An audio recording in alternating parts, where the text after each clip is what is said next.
10. I'm Rainer Silbereisen. I was asked to chair this session, although I feel myself a little bit more like a facilitator because I'm a psychologist by training. And I will understand my own role as sometimes trying to help in structuring, and otherwise I will take some notes for myself and maybe in the end for the rest of the university. Okay?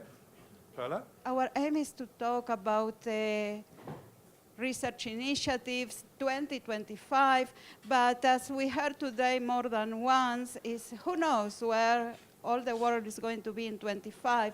So I'd rather talk, about the near future, because there also are many, many dilemmas and as well as challenges and opportunities facing all universities around the world, but also our university. We are the arm, the economic arm, the business arm of the university, and we are trying to have as much intellectual property in order to then go and commercialize it in all the various ways.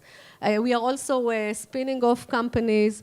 We are doing licensing agreements with various parties, trying to get funding from the chief scientist. We have several projects. Kobe has one successful project that is funded by the chief scientist, so we are helping with that as well. So we tried several proteins using the same technology and the same method, and now actually we can say that we have a platform for developing recombinant proteins for clinical use in medicine. And actually we set up the company as a startup here in Israel, and the company now developing 5 proteins. One of them is already in clinical trials phase 3. And we hope that we can continue the developing of other proteins and to get them into the market in clinical use. Only 5% of the ocean floor has been seen, and only 50% of the species were discovered. And if you look at numbers, it's really interesting.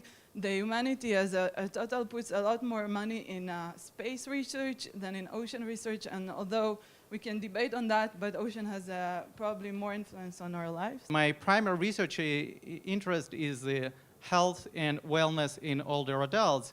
And from this area of research, you can see that health and wellness of older adults, it doesn't belong to any certain discipline. It doesn't belong to medicine. It doesn't belong to epidemiology. It doesn't belong to public health. So it's intersection between different areas, and we try. So our main goal is to improve health and wellness of older adults, and in that direction, we're trying to consolidate different disciplines. Main point for me to say is that when we talk about inter versus multidisciplinary, we need to remember that the basic are basic, though sometimes it's not nice and we want to fly with the imagination, but I think in first degrees, BSc, BA, we need to learn in almost interdisciplinary manner, because if not, we don't have the tools for later on PhD and master. Bring in the best researchers we can find. This is what we should concentrate on.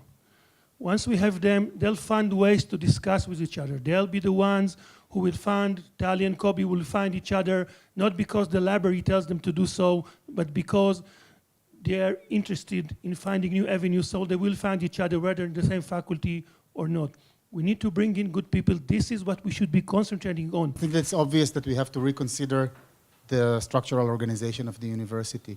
It's a thing of the past. It's a historical accident that this is the current organization, and we should rethink it. I don't think that I have a solution for that, but one direction could be a much more shallow and less focused organizational structure in which departments or fields of knowledge are organized into, let's call them schools for the sake of the argument, which are much smaller but much more focused, and which are much more flexible for collaboration. I don't think that the issue is going between natural science or humanity or social study. I think that the question is, are we talking about evolution of new science, which I hope we do, or are we talking about blends, different recipes of being more attractive? I would prefer the first. The question is whether we can be original enough, I mean, to go beyond the importance. And I'm not saying, I mean, that this area or this discipline or anything else should be put aside or should be given this priority or other. On the contrary, I think that we should be creative enough to think how we take it behind and beyond the borders, I mean, of life sciences, biology, and so on, and go out from it to something new that really does not exist in other places. We should have, in my view, an interdisciplinary forum which would be inside the faculty, of course, but even beyond the faculties, super above faculty, inter-faculty forum. For example, just as an example for the environmental sciences, each and every faculty could make a contribution. Each and every faculty have a department that's related to environment. As an example, geriatric is the same thing, gerontology is the same thing, of course. The humanities problem is a worldwide problem. I tell you what the European Science Foundation does, and I'm in a planning group for that. They set up a program for 20 to 30 millions over, I think, 3 years or 4 years. And the topic is, and I have to quote that now carefully, uses of the past. Now, when President Putin took the Crimea, he said, this is actually our old land. When he re-established a government order in Russia, he used the church. That is uses of the past. I mean, you will come up with many, many ideas. Think of the Israeli-Palestinian conflict, the uses of the past. When you dig in some mountain and you find out some remnants of the past, you use it, and the other side uses it. So this is an interdisciplinary topic of extremely high relevance in a world of transitions and transformations, political, economic, etc. I brought into that group that they should study this only in situations where you can identify a rupture, a disruption, a transition, so that you have a before and after. If Haifa University wants to maintain its edge in this field and also want to recruit new researchers, from that audience, maybe the encouragement of scholarships during the last few years of the degree is the right time to start to recruit researchers. I think there is a great opportunity here, but let's speak a moment more in general terms about the future. So one key element, of course, is recruitment. As Kobe has said, we need people that are able to think out of the box. And as Shuli has pointed out before, we have a rigid structure. All universities have rigid structures. It's very, very, very difficult to intervene on those structures. Maybe a more simple answer would be to just package what I'm saying we do, but you do, the researchers do, or the students do, or the academics do here, just to package it differently or maybe in a more creative way for the target audience, which is the donors or the research grants, and think not in terms of the faculty of natural sciences or the faculty of education, but maybe the faculty of Alzheimer, the faculty of cancer. I don't know, or maybe it's not a faculty, maybe it's a forum like someone else, like Shai suggested, but this would make our job easier to bring the funds.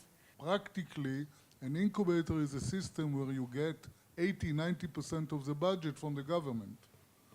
And the government somehow doesn't want to form another incubator in this area. So there is no incubator here.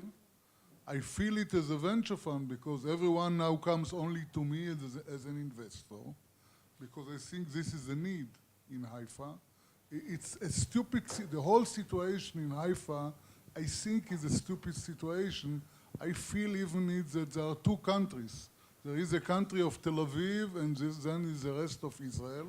And unfortunately, we are the rest of Israel. We have to realize that the situation is changing. We are talking about research.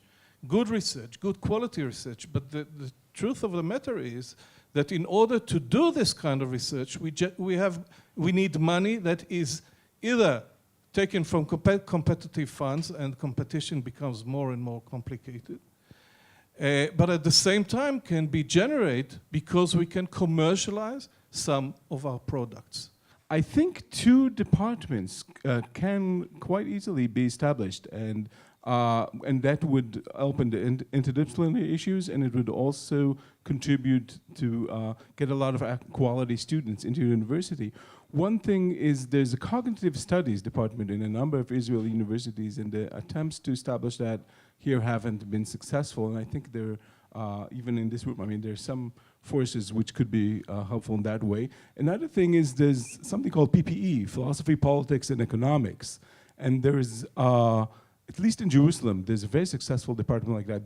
The model is from Oxford. I did my studies at Oxford, and hundreds of students, that's the standard way of getting into the British elite, is to do a first degree in politics, philosophy, and economics. How do we know who is excellent in the university? How do we know what is an excellent science? It's something that I'm 13 years here in the university.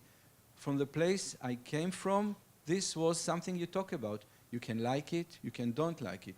You can like the scoring, you can don't like the scoring. It's up to you.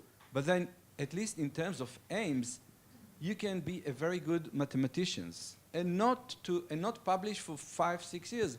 And people will say that you're working on a very difficult question and you're excellent.